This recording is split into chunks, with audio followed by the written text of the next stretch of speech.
welcome to City Lights, everybody. I'm Peter Maravellis, and to those of you online, welcome to you too to the Poetry Room. As always, we are beaming to you from the unceded ancestral homeland of the Ramaytush peoples, and it is always an honor and a privilege to be able to do so. And always a pleasure to have Achy Obejas with us for a new book. And actually, not just once, but twice in 1 week, which is really exciting. So, but it's called tonight, The Boy Kingdom, El Reino de los Varones. And it's published by our friends over at Beacon Press, which is a very progressive publishing house. It's been around for a while. Please check them out. They put out some wonderful, wonderful books. So Achy is an award-winning writer and translator. She is the author of the novels Memory Mambo, Days of Awe and Ruins. In 2017, Akashic Books published her short fiction collection, The Tower of Antilles. And in 2021, she released a bilingual collection of lyrical poetry called Boomerang. And her stories and poems have appeared in Prairie Schooner, Fifth Wednesday Journal, Tri-Quarterly, another Chicago magazine, amongst many other publications. So The Boy Kingdom arrives to us just in time for Hispanic Heritage Month. The book is comprised of 44 prose poems presented in both Spanish and English versions. The collection is very deeply personal, and it's divided into 4 parts. The work traverses the subjects of her son, which is kind of like the leitmotif of the book, but it also focuses on her parents. It explores her Cuban roots, and also is a kind of a meditation on divorce. Joining Achy in conversation tonight, we are deeply, deeply honored to have Cherríe L. Moraga with us, a legend by many measures. Ms. Moraga is a prominent figure in Chicana literature and feminist theory. She is a writer, activist, poet, essayist, and playwright. The anthology she co-edited with Gloria E. Anzaldúa. Anzaldúa? Yeah, thank you. I always never get that spelling. This Bridge Called My Back, which of course, has anyone here not read that book? That was like foundational text in feminist and queer studies. Ms. Moraga is also founding member of the social justice activist group La Red Chicana Indigena. Together with Celia Herrera Rodriguez, she co-founded La Maestra's Center for Chicana Indigenous Thought, Art, and Social Practice, located on the campus of UC Santa Barbara. We're going to have a Q&A at the very end, and please wait till I reach you with the microphone. Otherwise, our dear friends online are not going to be able to hear you. And for those of you who are online, please post your questions in the chat function of your Zoom dashboard, and I will retrieve them from there. So please join us in giving them a very warm welcome. Thank you.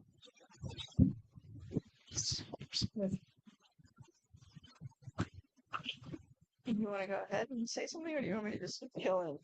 Well, I think the way to begin is to hear some poems, no? So that's what we will do. Okay. So ahead. So, I started this book sort of as a tribute to my sons, because I'd always wanted kids, but I had already gone through this process in my mind after I reached a certain age, where I had settled in with this idea that it wasn't going to happen, and I was fine with it. I thought, okay, cool. Yeah, instead of spending money on them, I'll travel the world and spend time in Rio. But instead, I ended up with these 2 kids, both boys. And though I grew up around boys, I have a brother. My entire cousin cohort is male, and it was just very different to be in this world as a lesbian raising men, and realizing that I wanted them to be different than the men I grew up with. I mean, not that they were necessarily bad men, but they were men who came from a particular environment, and I wanted them to have different values and to sort of confront the world with a different kind of perspective. Anyway, in the poems in the Boy Kingdom, none of them have titles.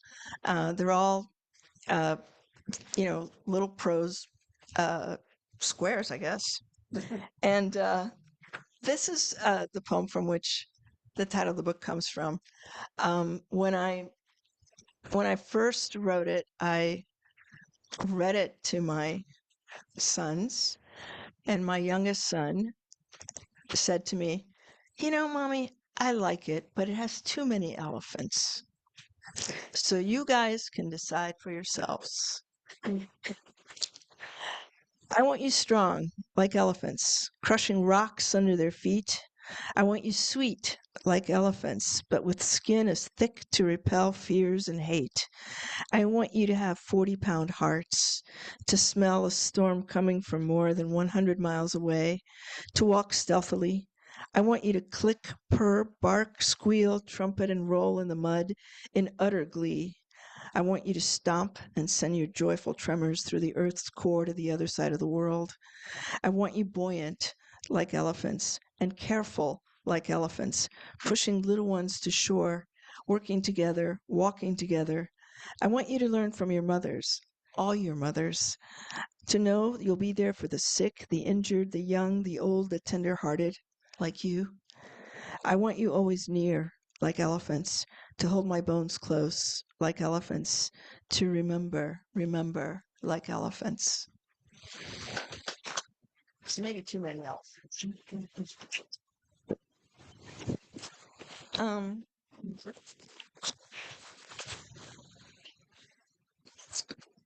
Neither of my sons are biologically um, related to me. Close to you now. Uh, Neither of my sons are biologically related to me, but sometimes we all forget that. My mother used to look at my eldest son and say, "He's got your dad's eyes, the exact color of your dad's eyes." And, other relatives make all kinds of like interesting comments along the way, like they forget that I actually did not, push them out of me. And sometimes my sons also forget that. I met him when he was brand new to this earth, like a sea lion waiting to launch. We rubbed and rubbed the scraps of white vernix all over his purple skin, and we felt his heart beat faster. "Tell him to breathe now," the midwife advised. "These water babies." "Keep me from falling," he whispered to me. "Keep me from loving too much," I whispered back. "Do you have shelter to offer?" he asked, directing his inquiry to me again, ignoring the wreck he'd set out from. "This here is no bed of roses," I said, "and I don't know tooth or tongue." He showed me bikes ignored, skateboards forgotten, the jungle gym raised, the art of air. "We had the same eyebrows," he said, proudly ignoring our parallel DNA, the impossibility of resemblance now vanquished by his resolve. No one can confirm their personal destiny, but he most definitely will. He sees me carelessly eating a mango and waves me over. "Get up," he says. "It's too bleak here, like trying to get out of a locked room with a shooter waiting outside." I want to say, "This is the world we brought you into," and then apologize, but he won't have it. That day, he said, he dreamed of us. Look, look in the mirror. Can you even tell us apart?"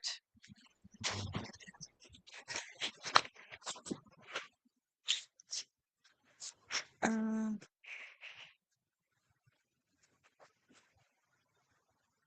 one of our sort of constant uh, issues is Spanish, because I love to talk in Spanish and I want to code switch and I want to do all the things that I do with my friends and with my cousins, and my kids are very resistant. They understand far more than they let on, which is starting to become a little frightening. And my eldest is now taking Spanish in school, so that's kind of interesting to me, except of course it is the only B on his report card. It's like he has to make a point, with me. Um, so anyway, this is about that. When I talk in Spanish, my eldest boy looks at me as if I'm dancing with the dead. We're both deaf then. Him to my song, me to his slurry R's, to all the things we both want now, fast, forever. You have to have an attitude, a certain insolence, I know, to curl a tongue, to click and snap, to pierce and punctuate like this. My eldest son, my boy with sea green eyes, prefers to let precious stones tumble in his mouth. His body refuses him what he needs to talk like me, like my father and mother and all who came before us, and he embraces that lack to the places he embraces that lack. My boy doesn't know what he's missing. I want to take him to the places where they unearthed those precious stones. For example, the sapphire mines in Malawi, Tanzania, Madagascar. I want him to find that Spanish, which is not spoken in Malawi, Tanzania, or Madagascar, except by those plotting escape to Europe via Tarifa, where it's la calor and la mar, and aspiration can result in post-aspiration. My shambolic whiplash Spanish is also a riot, abundance and pleasure, a stunning string of sapphires.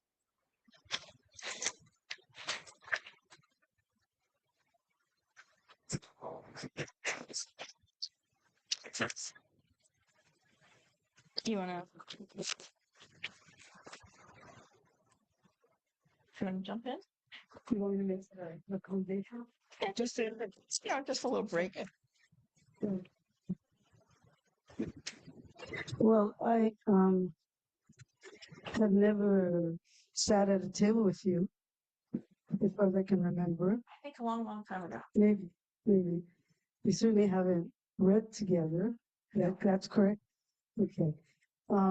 So I was surprised to get the invitation to talk with you about your work and about this particular work. And then I had assumed it was because I wrote a book about giving birth to a son. I know my lesbian history. And she knows her lesbian history. And it's called Waiting in the Wings, Portrait of a Queer Motherhood. And that was in 1997.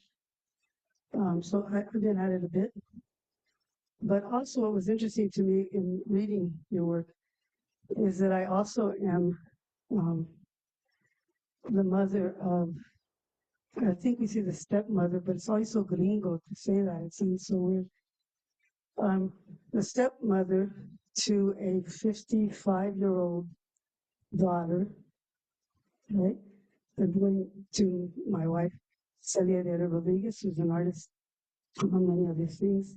Also a step mother to a 51-year-old or 50-year-old son, and another one who is 47, I was going to say 48. You can see how I can't hold all those thoughts.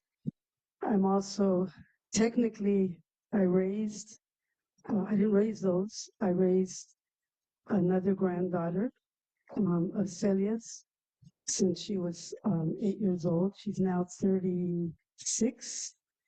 And I also raised part-time another granddaughter who is 22, right? And I am the grandmother, the queer grandmother, among our queer relations of my friend Cathy Arellano, my comadre, her son who is now 11.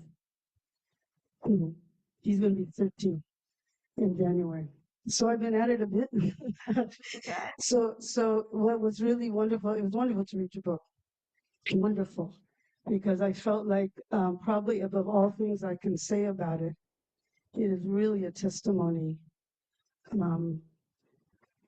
to mother love. Just plain old, the horror, beauty, fear, locura, like everything, every kind of, I really found it brave in the sense of expressing all of these ambivalences, all of your own self-doubt. What are you looking at over here? That was my kid. Oh, that's what I'm saying. See, she's still doing it, is what I'm saying. Like, you're never free. You're never free. I mean, I think that's the other part. I always remember this with reading one of the books of a long time ago, talking about this part of your body that when you're a mother, it creates a hole in your body. And we're not talking biologically, hole in your body, that any child that you have, it's a string that is always going to be pulling on you for the rest of your life.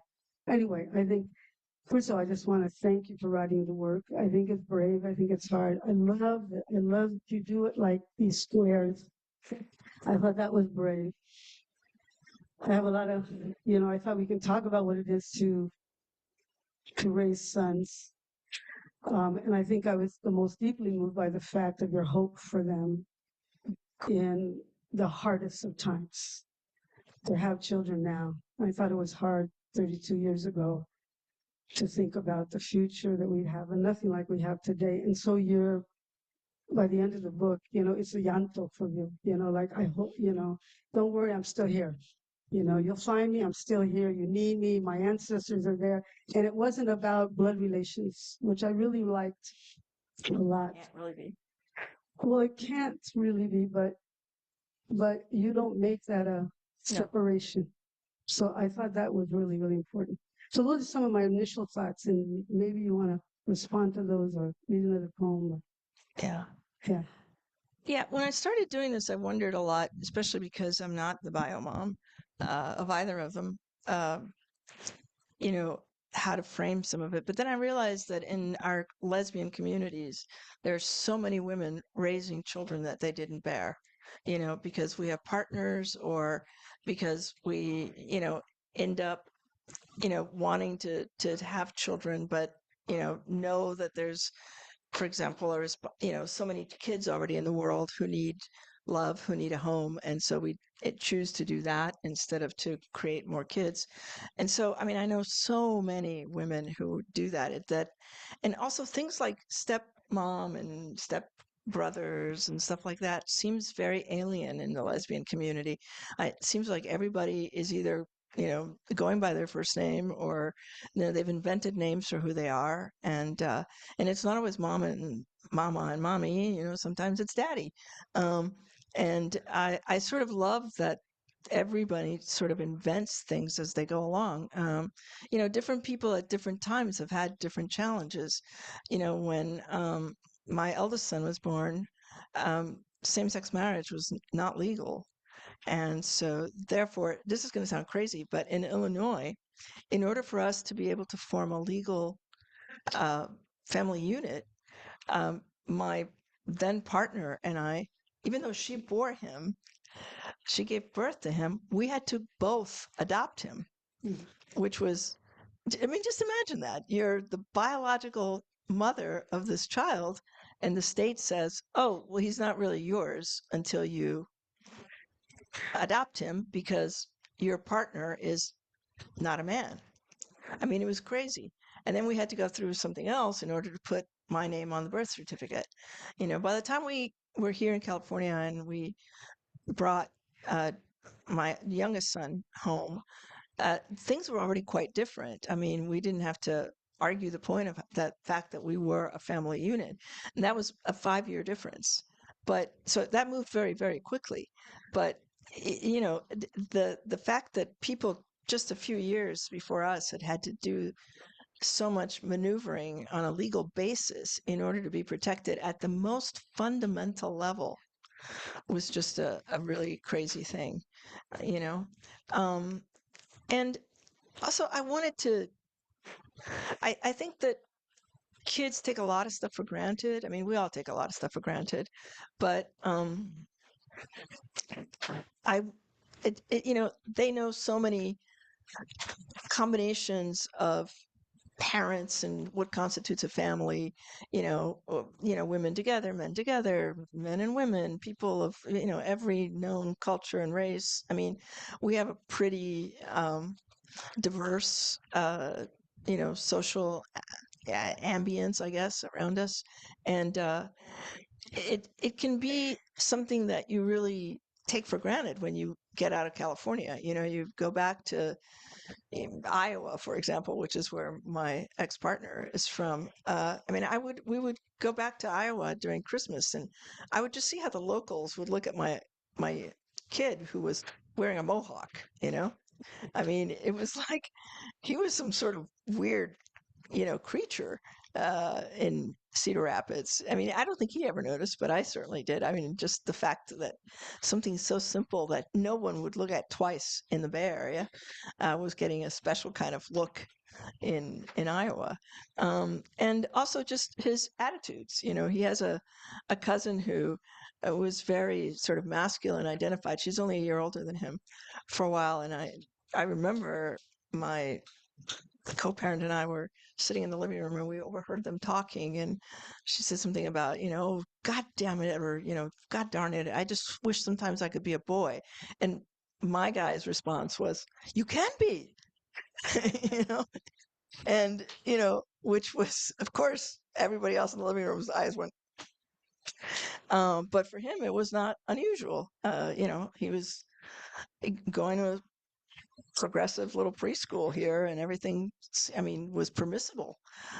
So I wanted them to also understand that there was a struggle behind the creation of our family and the bonds that we make, that this was not, it didn't just happen, that, a lot of people had to think a lot, risk a lot, love really hard, lose a lot before they won big, but that there was all this involvement in how we came to being a family, having a home. So So there's some points I'm sorry, but I'm listening to you. There is some points in the collection where you talk about encountering that, like at school, right? Where I think it's your elder son, I'm not sure, where he was, they're not getting mad at, I mean, they're actually calling you out. You have lesbian mothers, right? They're lesbians or they're queers. I forget how you put it. yeah, it happened with my eldest son when we first moved to where we are living now. He was coming from a very progressive uh, preschool in Oakland, and literally, when you walked in the door, the first sign you saw was something that said, "All genders are welcome here." Just imagine that in Indiana. Um, and and he had a really diverse crowd around him, and then he started school up where we are living now. And to my surprise, I mean, he went through a lot of adjustments. He went from a class of 12 to a class of 24, student teacher ratio of 12 to 3, and yeah, 24 to 1.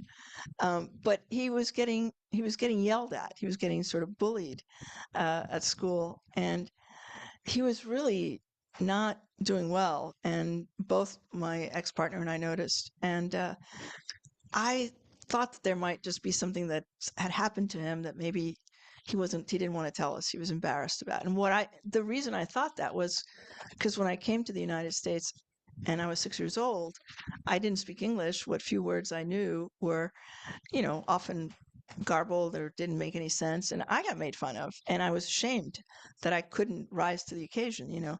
And so I told him that story, and then he opened up and he said, uh, that these two boys had yelled at him and had said, you have, lesbian moms, your moms are queer or something like that.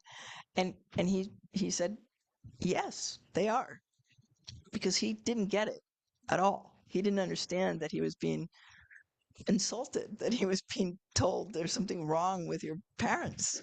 And I was just sort of in awe of that it just didn't click.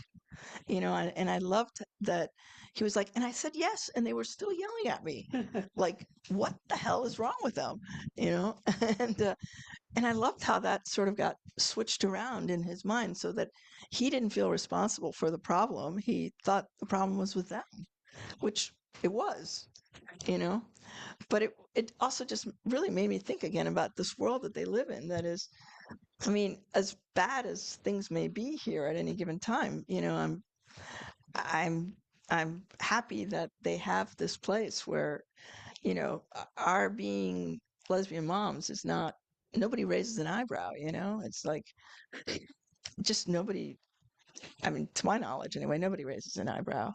Actually, that's not true. When we bought the house that we live in now, we had neighbors behind us, and my oldest son became friendly with the kid next door, and it turned out that they were very conservative Christians, and they didn't want him to have anything to do with us, their son.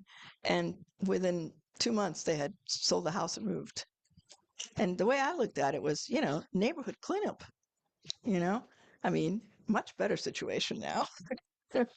um, but it just was it was and sort of an eye opener for me that I mean, as a child, I never would have ever imagined that response from my kid. I never could have, you know, it just never crossed my mind.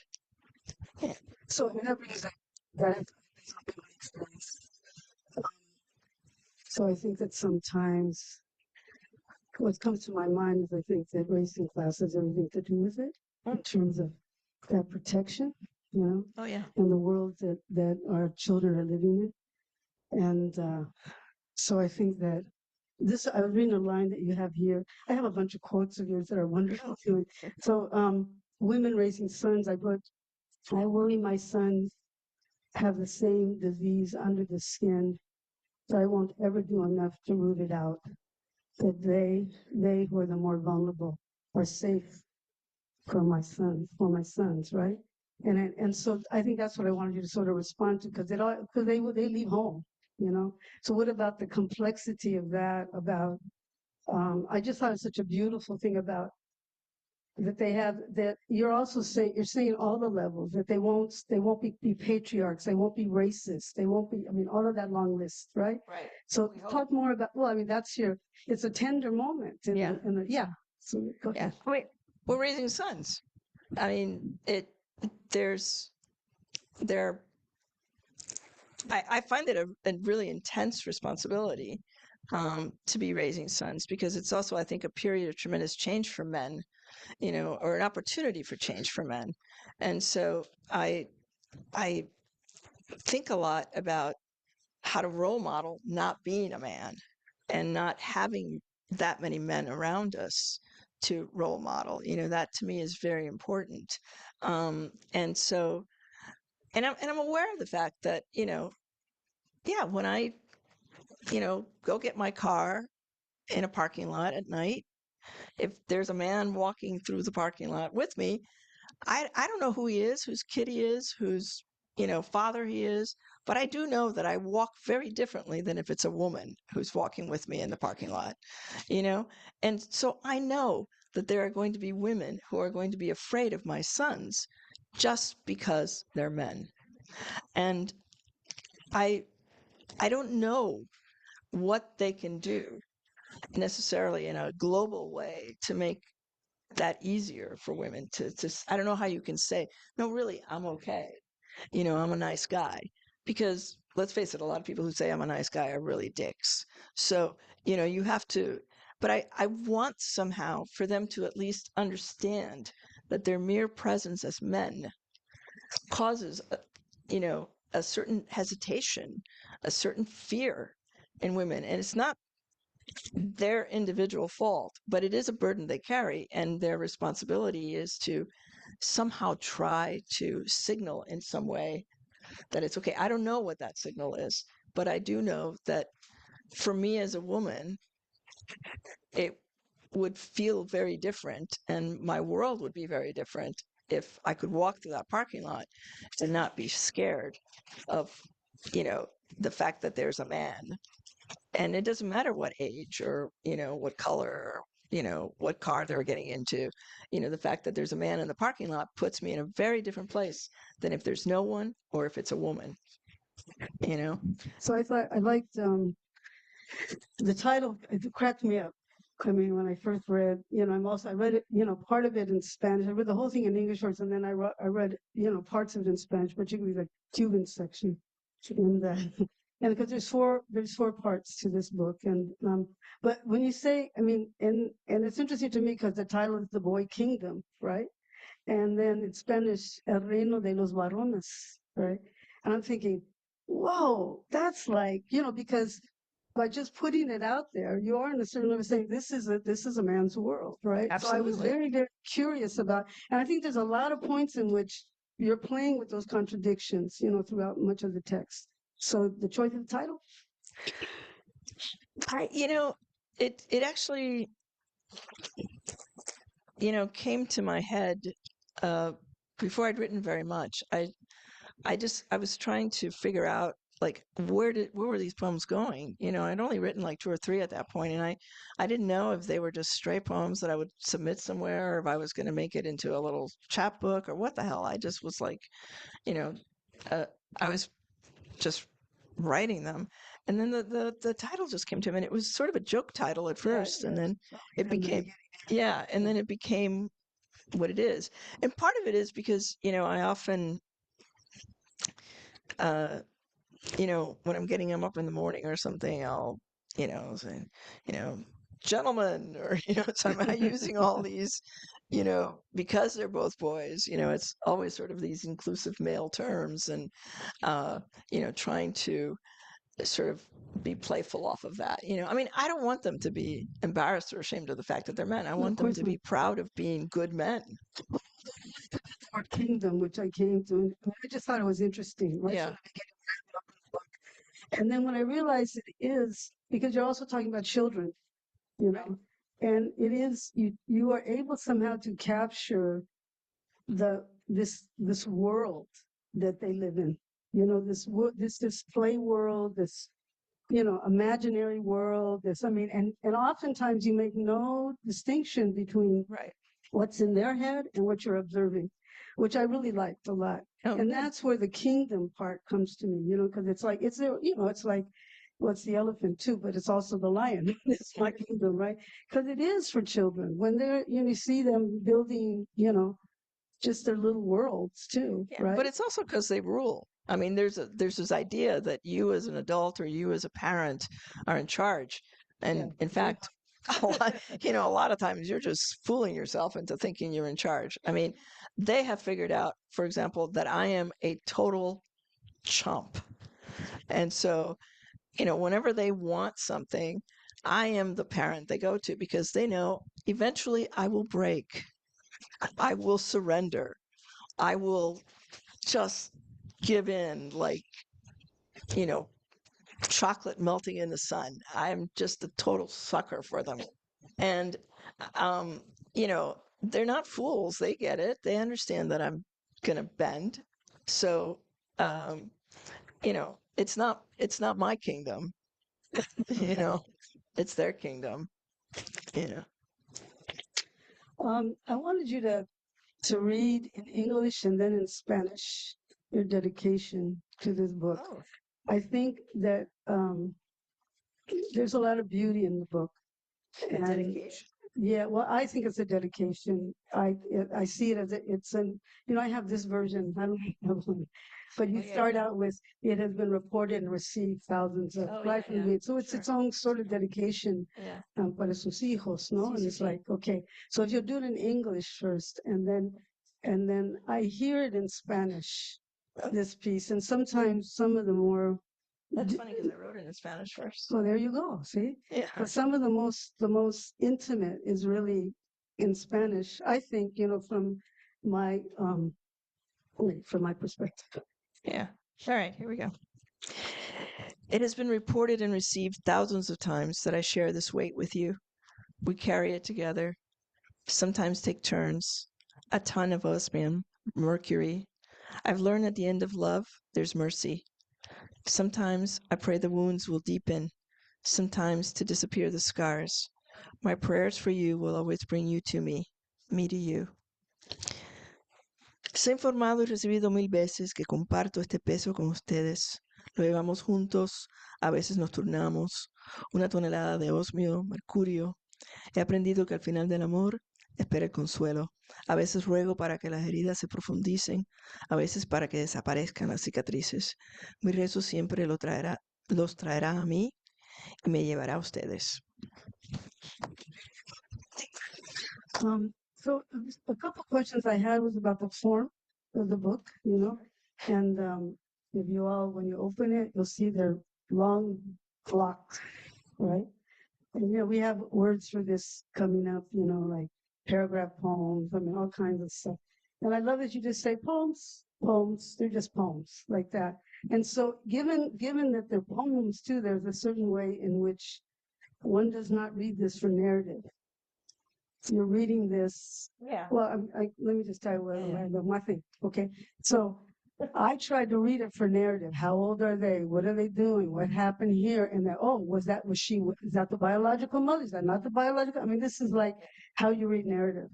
And very soon on, I gave up reading it as narrative, which was an appropriate response, I think, because what you're finding out is coming to you in a different way, right? You're starting to thread things together, which I found enjoyable, to do that. And also that I feel like that, so I guess that your decision to do it this way, and it may not even have been a decision, because you said you started writing and you didn't know where it was going. Right. You have these 4 sections. One section is about Cuba, which I would like to talk to you more about too. But how did that come to you about the form you were going to use? Well, when you're thinking about yourself as a parent, I think inevitably and eventually you end up thinking about how you were parented. Oops. Oh.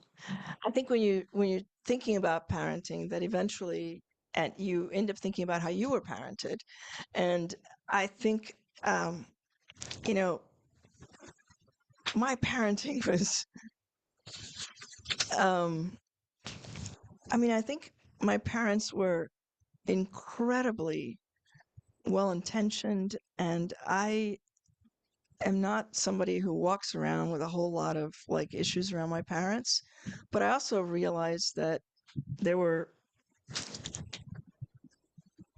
I had to work through a lot of stuff with my parents, you know. Um, just the simple fact that I was living in the United States was a decision that I had nothing to do with, that my parents made, and it completely changed the course of my life. And I understood why they did it, but I also always wondered about the life that could have been, the life that might have been if we'd stayed behind. Who would I be? I mean, I have cousins who stayed, and that, uh, and I look at their lives, and I try to imagine them here, and it's just this weird thing to always have this shadow life, and I know very few people, at least from Cuba, that don't wonder about that life. If we came here without being, without agency, and that we didn't have agency doesn't mean it's wrong. It just means that we didn't participate in that decision, and it complicates things. Like when I chose to return to Cuba, my parents had a lot of issues with that. Some of them were political, some of them were this or that. But what I realized was that the biggest fear of that they had, and it took me a while to figure it out, but the biggest fear they had was that suddenly the keys to the kingdom was passing from them to me, because they had been the depository of all things true about Cuba. How would I know? How could I possibly argue with them when I came when I was 6 years old, you know? And then suddenly, and Cuba was forbidden. There was like no chance of going. And then suddenly I was going, and I realized, oh, they fear losing knowledge. They fear being the people we have to turn to ask the questions about this. But at the very end of my mom's life, I remember she was talking about something in Havana, and she she at that point had spent more time in the United States than she had spent in Cuba. And she made a reference to this place, and I said, "Oh, on such and such a street." And she said, "Yes, on the corner of such and such a street and such a street." And I realized those streets do not intersect. And it was a really vulnerable moment for her, because I could have been a dick and corrected her. I didn't correct her, but she saw that I didn't correct her. And we both kind of like agreed silently to pretend that nothing had happened, that, she was still the queen of Havana, and, she could have all the details and all the memories and, all that stuff. And it was just a really weird sort of position for me. You know, my dad suffered greatly from exile, and he was violent, and he was alcoholic, and he, you know, at the same time was super tender and my greatest champion.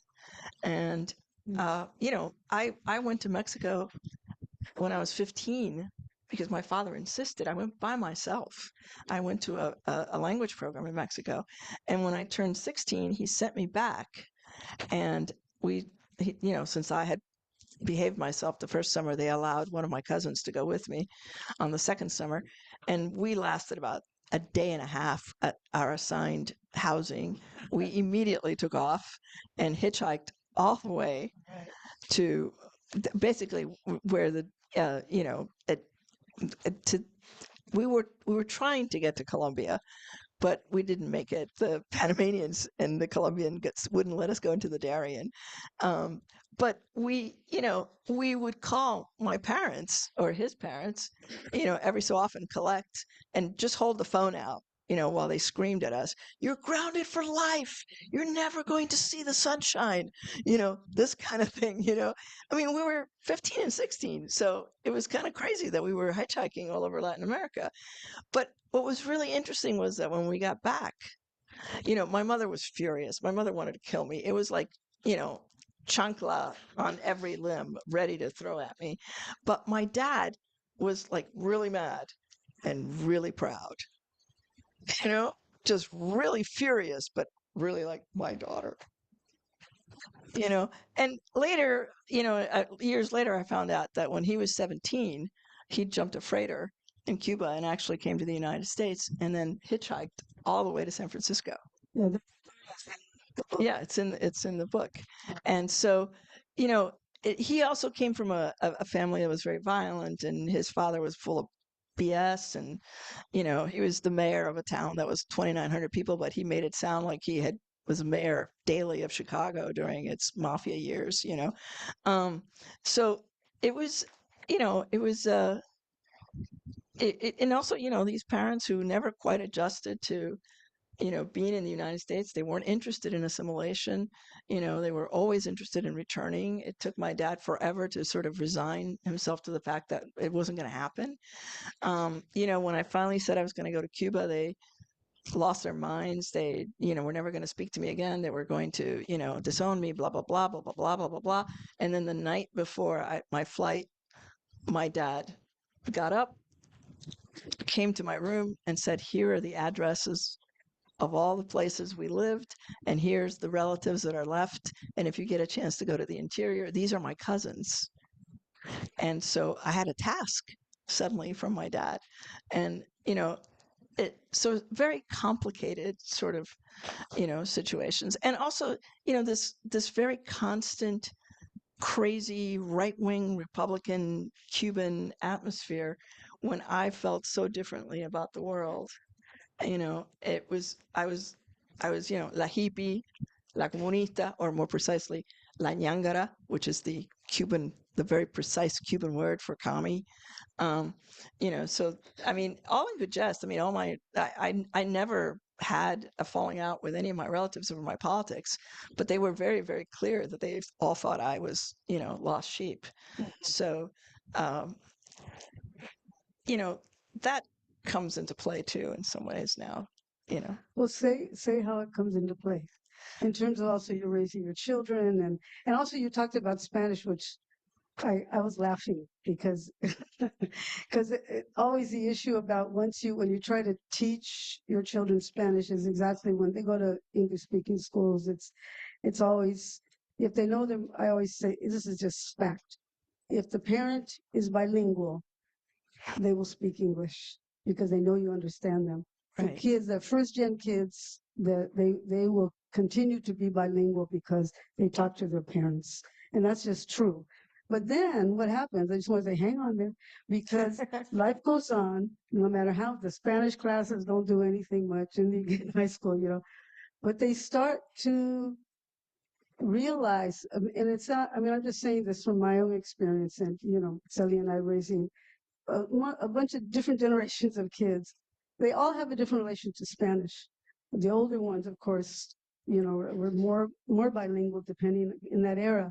And also we've lost all the stuff that you used to have in terms of having Spanish speaking schools and immersion and all of this kind of stuff. So, but what I found over the years, I mean, when I'm talking particularly about my own son, Rafa, it's like his interest in Spanish is like suddenly has emerged. He's like, just today he was talking about, he was reading Garcia Marquez in English, but trying to find out everything he can about Latin America and, all of this.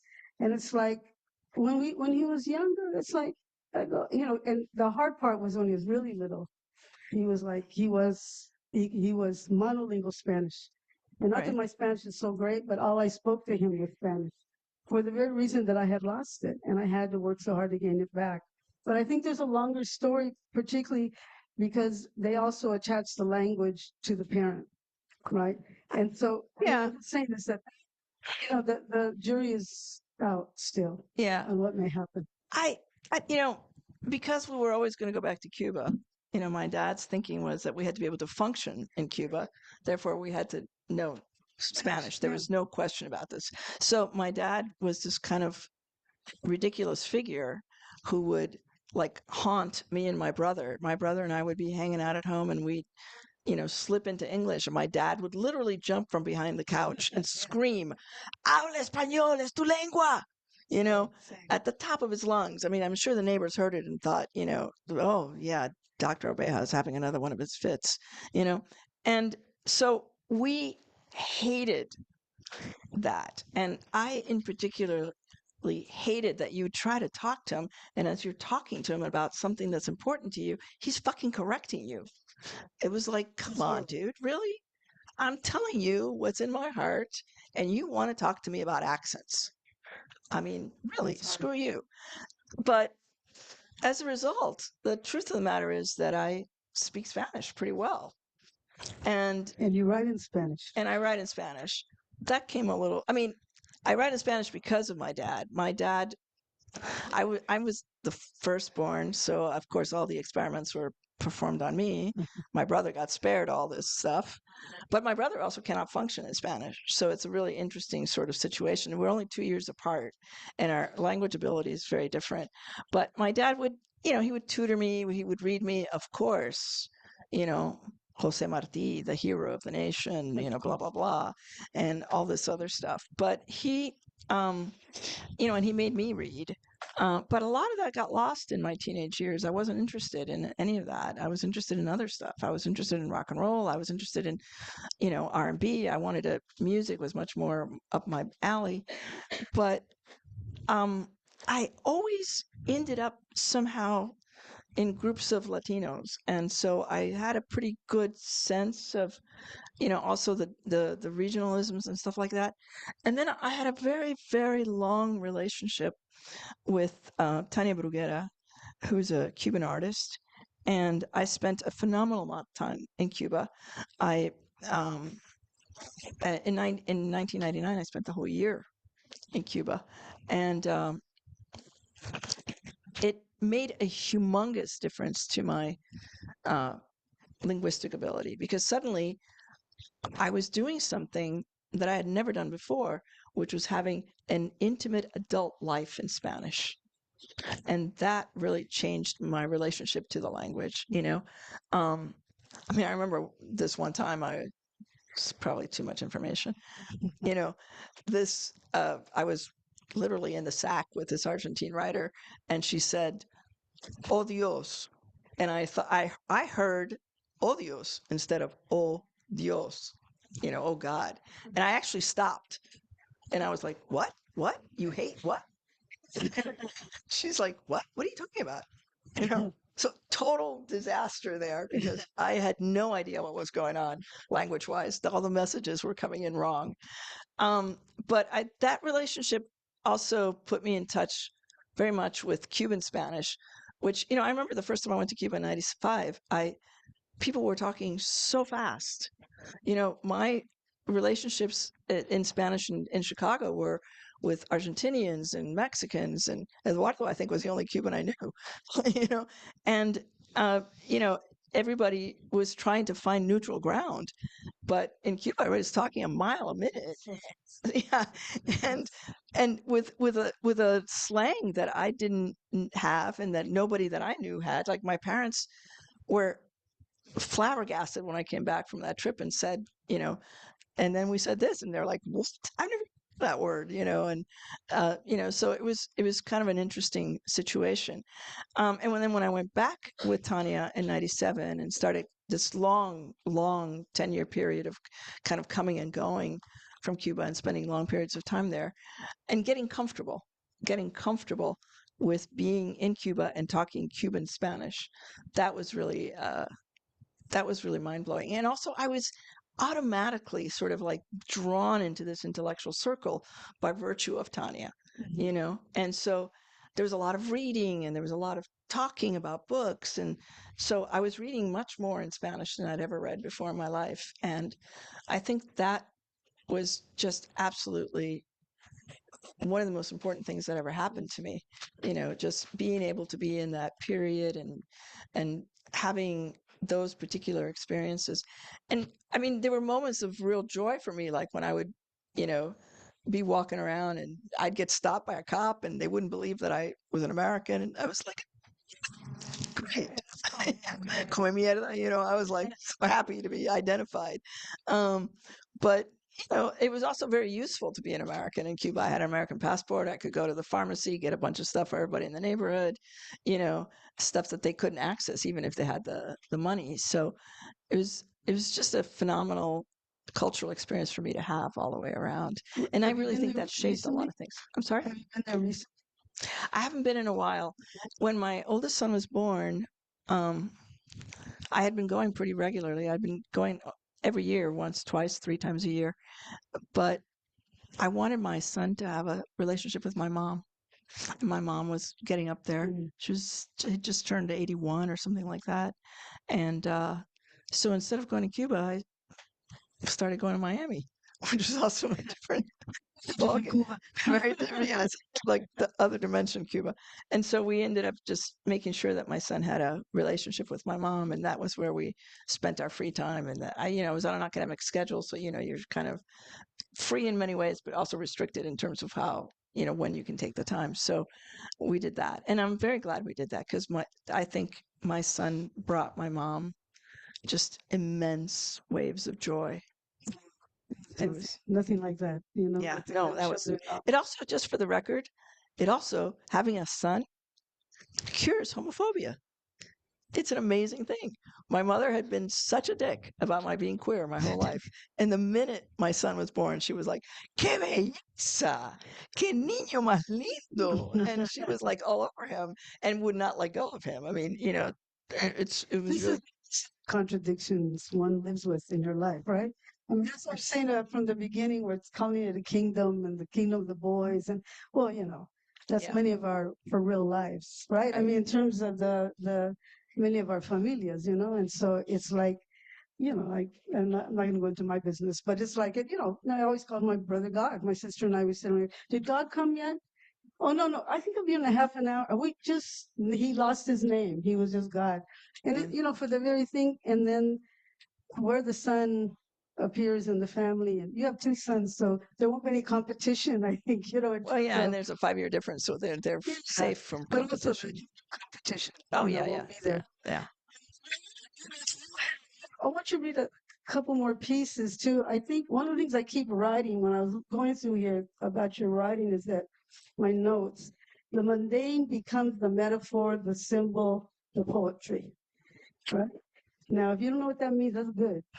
That's like, um, because there's certain ways that you write about things that she writes about things that are really ordinary, like really just ordinary. Like I'm thinking of the thing about I think it's this one. I'm looking here. That you're gonna make dinner. Nope, it's picadillo tonight. But Oh, mommy, mom, this is where I want everything. Okay, that section is really interesting. And if and where she talk, don't you talk? I'm like, I have the wrong set of glasses on. I see. Where we're just like crying in the backyard. The hand sanitizer, oh, right? And so that's on my page 20. But that suddenly there's a relationship between the hand sanitizer on. She's pointing on her head, the we talks about the chancla now oh yeah. out of my hand, now aimed at my harpoon at now aimed like a harpoon at his. It just goes on, like you're looking at these really ordinary things that become big things, and in that bigness, in the metaphor of that bigness, that the emotion, the moment of emotion becomes really clear. And I think that's something that you do really well. And I can't point them all out to you right now because I have so many notes here, but I was going, damn, that's good.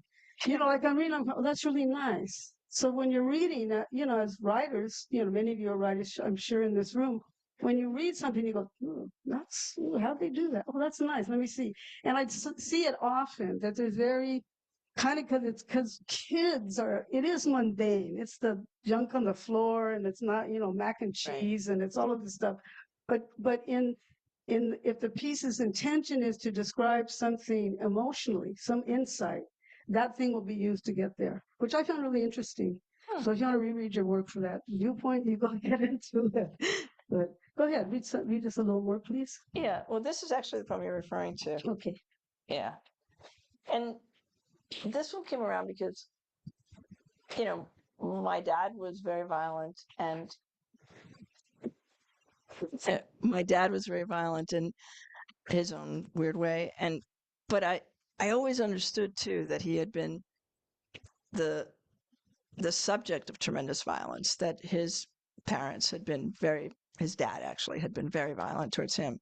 So I always worried when I had children whether I would feel that impulse, since I'd been hit and he'd been hit, and there was this like long legacy of violence. I wondered if it would ever happen to me, and it never did, or at least so far. Hold out. Um, but that was actually one of my preoccupations about having kids. Anyway, it says here, women and some men and a few people hailed by a big sign. I'm sorry, and some men and a few people hailed by a big sign that says all genders welcome here, come in the afternoons wearing sneakers, lots of hand sanitizer in their bags, along with wet wipes, a bottle of water. There's no snow, no ice, and so even those who are in a genuine hurry stroll and skip as they approach the building where our children gather. No one says this aloud, but we all telegraph it. Another day and still alive. I skip the coffee klatch. I sign my name, check my watch, and take my youngest home. He gives me a big hug. I love you like a rock, I say. I love you like a freight train, he replies. How was school today? Good, he says. He cracks every code into my phone while I belt him to the car. He's chasing zombies, racing mice. He's already forgotten who I am. At home, I make a pot of rice, season the picadillo, slice tangy red tongues from the olives in a jar. He's on the couch or in his room, but when he comes for water, he's instantly opposed. I want chicken or fish sticks, he says. Nope, it's picadillo tonight. But mommy, and this is where everything goes awry. Maybe it's all mathematical, the result of some other process. There has to be a better method. I've read so much about this already. I feel I'm going blind. But how? How to measure? To begin to understand the gradient changes that occur in such a brief moment of time. He's crying in the backyard, and I'm standing in the doorway, posed just like my mother, with a chancla in my hand. Blood sizzling, nerves pulsing, the chancla now out of my hand, now aimed like a harpoon at his. But no, wait. This is the scene fear paints. Yes, he's crying in the backyard, serenading neighbors with throaty chants of chicken, fish sticks. I'm pouring all the hand sanitizer on my head to cleanse myself of my mother, father, my aunts, my old neighborhood in Indiana, whatever DNA from the father who scarred my father and then passed that sickness down to me. I sit down with my boy, place a gentle hand on his shoulder, rub his neck. Why are you crying? He asks. I have soap bubbles in my mouth, fucking hand sanitizer. My hair, my nose. We work hard to close the door to the backyard. In bed, I roll over a plastic racetrack, a ferine dinosaur. My son is curled away from me, hoarding something under the duvet. What's that? I ask. He grins. Your heart, he says, and holds up this blue and bloody thing. I love that piece. We want to give people a chance to ask you some questions and stuff, but I wanted, of course, to get to the divorce. I just want to, we are, Maybe not. you don't want to talk about that? No, I don't want to. Okay, that's fine. I thought it was some interesting material. Oh, okay. I respect that. Um, well, I think too, what you do bring up in about it that's important. There's just a line also when you go, just the three of us, right? That was nice, right? It's like as you're going to reading, you're going, well, where's the partner? Is the partner in it? Just the three of us. I go, okay, I got it. Yeah. That was a narrative need I had, But it was a beautiful moment, to put it in like that. Then what I'd like to do, because is just to go to the very end and only read a little bit from the end, because I found it's like I'm trying to remember also what I had said here, that for me, when I had gotten to that end, and we do go through part 3, and it's a little hard, right? Because you're looking at family issues, the breakup of family issues, how you reconnect them. Part 4 is for her sons, her hopes, her desires, her visions for them. That is what part 4 is all about. And I found that quite moving. This, I don't know which one this is. I want to know that you'll be there for the sick, and that those endings. So endings kind of, it's almost like a Oh, testimonial, to them at the very end. okay. So can you read some of that, and then we can, Bump it up. yeah, Yeah. Let me find that one that you're talking about. I think it's quite close to, I don't know, 116, let me see, I don't have it. I think, let me just read Just some. read what you want. Yeah. It's of that tenor. Just gonna read this one and then we can open up. And it's just because I have it marked and the other one I don't. Hang on. Okay. I want to think that on the Thursday that Rosa Parks sat down on the Cleveland Avenue bus in Montgomery, Alabama, my boys were on their way home from school, holding on to the back of a seat that maybe when she got on, my oldest moved his brother from his lap, got up and said, "Here, ma'am, have a rest." I want to imagine that if they'd run into a 14-year-old black boy with a stutter and a limp on a train from Chicago going south, they'd they'd greet him with that all-knowing nod boys used to say, "It's cool, it's all right." Maybe they could talk about the White Sox or exchange baseball cards. That at the park, they'd get Tamir Rice to play soccer instead, that they'd walk Adam Toledo home before dark. I don't want them in danger, though they're always in danger, nor for them to be heroes, but I want them to leave this earth knowing they recognize the right side of history, that they deliberately walk to where justice is needed, that they know where to stand strong and when to gather rocks and weigh them in their palms. Thank So, the one for last line is there. Okay, so we'll just comentarios, preguntas, questions, If you could share that. comments. While we're waiting for an in-house, I do have something online. This is from Rosa. Do you see yourself potentially feeling like a gatekeeper to some lived experiences when it comes to your sons in the same way your mother was about her lived experience with Cuba? you. God, I hope not. I mean, I'm sure in some ways it'll happen just because, you know, we we cherish or we fear our memories and experiences, and that sort of comes into play in how we shape our values and how we try to shape the values of others. But I I don't like the notion of being a gatekeeper much. I like the idea of just conversing, experiencing, talking about what we experience, hoping that's enough. Yeah.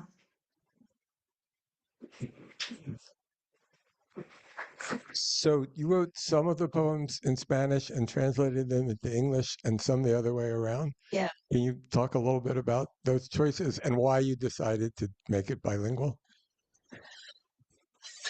Well, the last book I published was bilingual, and it was in a very experimental, non-gendered thing that I really just wanted to play with, you know. But then I felt like I liked the notion of the bilingual book, and so I guess when I never thought about this book as not being bilingual, like it never crossed my mind that it would be bilingual. But one of the problems in some ways that I have as a writer is that sometimes things come in one language and sometimes other things come in another language. I know you know what I'm talking about. And like I had a story that it took me literally 20 years to finish because everything about the narrative was in English, like the descriptions, but the voices were very particular to Cuba.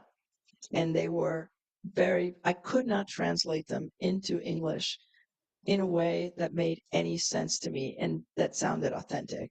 It's a story that's in a in a book that Akashic published. Was it the smoking book? Oh, yeah. Yeah, the Nicotine Chronicles. Okay. That's what it's called. Anyway, every conversation that these characters had, I could only hear that conversation in Spanish, so it drove me crazy. And I kept working it over in time and trying to figure out how to make it work. Because I also knew the story, though it took place in Cuba and was very, rooted in the Spanish. It was also a story that I, I knew existed in English, because of the way the narrative was, folded in. So, I didn't make a decision that this poem I'm going to write in Spanish, this poem I'm going to write in English. It just, whatever came, and I figured I would just translate to whatever.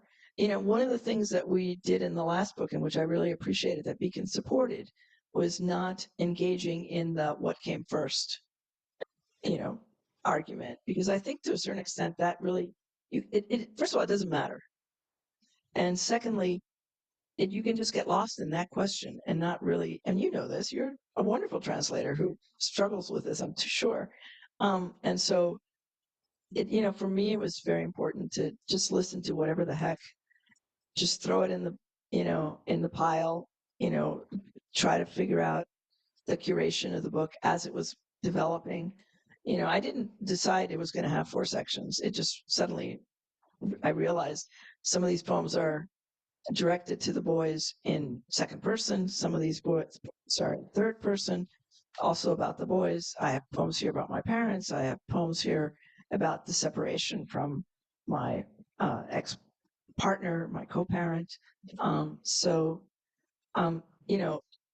I could kick them all out. I could mix. So, these things kind of just develop very organically. There is not a big master plan for me anyway, when I do this stuff. So, yeah. Actually, but I can ask a question. Certainly, I have so many. But just kind of to piggyback on that, perhaps, uh, it's lovely. Thank you so much for writing this. I mean, you had Thank me you. in tears. You had me breaking into laughter. Just beautiful and impeccably translated. Where Thank I you. couldn't tell which was I first. take that as a great compliment from you. No, I mean just impeccably. To me, you're the queen. You're no to me. This guy Yeah. translated a book called Miami Century Fox Mm. of sonnets, and he kept the rhyme and the syllabic count. I mean, it is a masterwork. It Well, really is. It's terrific. thank you for the compliment. And he But also translates for Richard Blanco, just in case yeah, you wondered the level at which this guy yeah. works. Well, I've learned from the best, Yeah. and it was right here. Really, I worship you. But anyway, I love that the bilingual, the dual language was side by side. Even though I loved the format last time, which is Right. like a turnaround book kind of thing, Yeah, flip it's a book. flip book. Yeah, what? A flip book. A flip book, yeah. But in here, I love that they were side by side, and it just happened that I was reading them both at the same time and going back and forth between them, and it made the reading much richer, much richer. Both languages equally full of love, but also finding a particular line in English that was just so evocative and so perfectly balanced, and then finding a different sentence in Spanish Right. that Well, was you can just do as that. evocative and also perfectly balanced. So it made the reading very rich and multi-layered, is what I'm trying to say. Uh, you didn't read the book about the balloon, the poem about the The rain balloon, balloon. and I don't know if it's too much to ask, or if you want to read it, you don't have to. Yeah, let me see if I can find it. I It's thought actually for me it was so beautiful, and I sent it to like 20 people. I've been doing that all day because I want everybody to read your book, and I thought that poem was a good entry. I'll just leave it there, you know.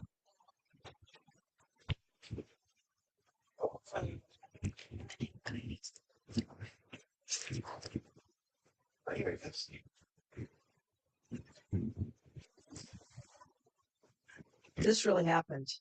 I mean, this actually really truly happened. Holding hands, me and my eldest, then my only son, a beautiful green balloon between us in his tiny fist. The first gust of air steals it. I jump. He stares after it. A leaf in autumn floating into the filmy fog. Then he lowers and covers his equally green eyes for a moment, streaming tears. The balloon crosses the oceans, elegant and colorful, past El Paso and Orlando, past Mora, Moso, Maripol, and Kramatorsk, past Kobo and Chena, past Karachi, Haditha, Hlugowa, Alweda, Makran, and Sagai. My son will never know. The wind is too strong, then not strong enough. My son keeps his eye on an invisible dot in the sky for a year. Remember that green balloon, Mommy? My son doesn't forget. It's on an adventure, I say. On the plane, my son looks for the green balloon cloaked in the clouds. He wonders if the green balloon can survive the sun. Dodge jets. When we disembark, my son reaches into the air, his palms sticky and open. No worse for the wear. The green balloon alights in his hand. This is one of a million tiny lies I will gratefully tell.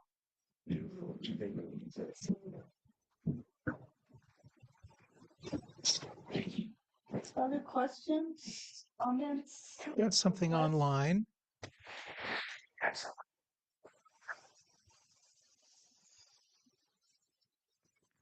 Priscilla says, I love that you read that last poem, which I had heard you'd read once before. That you read that last poem, that which I heard you read once before.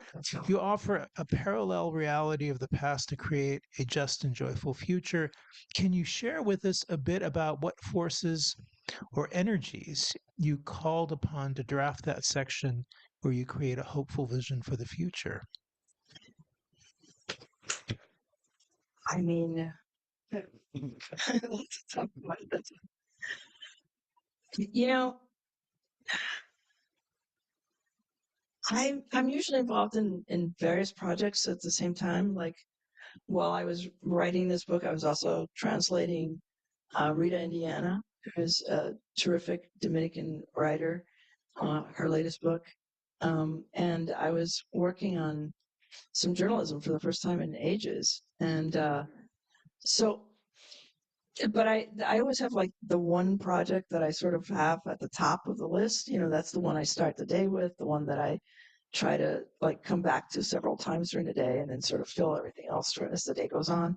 And this was the project that was at the top of the list. I just knew emotionally that, you know, it it wasn't going to bring in the big bucks that journalism does, but it was the one that, you know, was close to my heart, that was most meaningful to me. um I I don't, you know, I'm not a trained poet in any way, shape, or form. I mean, my degree is actually in fiction, and um I always feel like I've snuck into this world where I don't really belong, because there are such amazing poets in the world right now, and I always feel like I'm sort of, you know, really faking it here. I'm not in a great position to talk about, you know, poetic forms and all this stuff like other people can. Um, but it, I am, you know, I am only drawn to poetry on an emotional level. I mean, that's what takes me to poetry is, uh, you know, things that are happening inside me that I don't know where to put otherwise. I can go for ages without writing poetry, and then I'll come and I'll, you know, spew poetry for, you know, 3 weeks straight. And, you know, of course I'll throw out the, you know, 90% of that. But the point is that it's very much, for me, it's very mysterious. It's very divine. And I have no interest in really exploring that, because I love the way that impulse just comes to me. And you know, I'm interested in knowing more technical things about prose. I'm always very curious about research and um, one of the things that I've come to love about poetry is understanding its relationship to research and how I can use research, because I love research. But mostly I,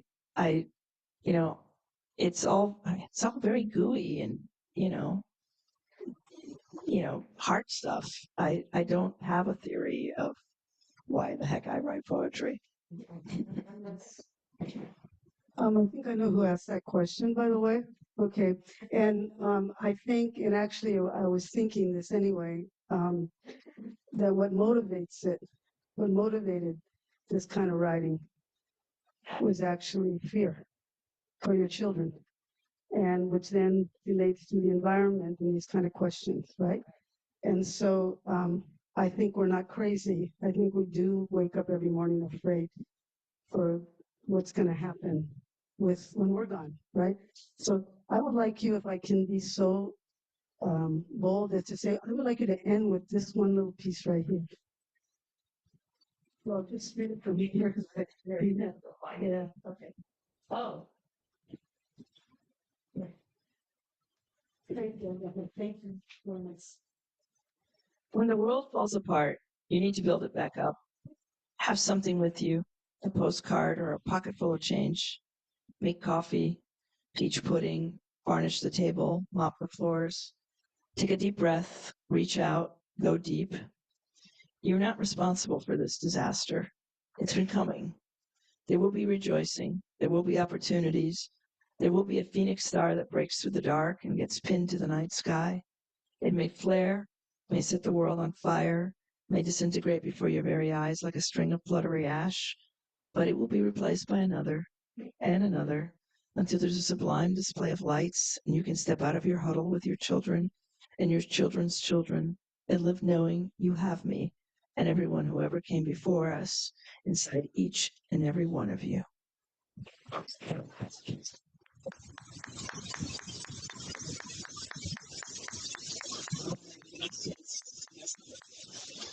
Thank you so very much for coming tonight. It means a lot to me that you're here. Thank you, Peter.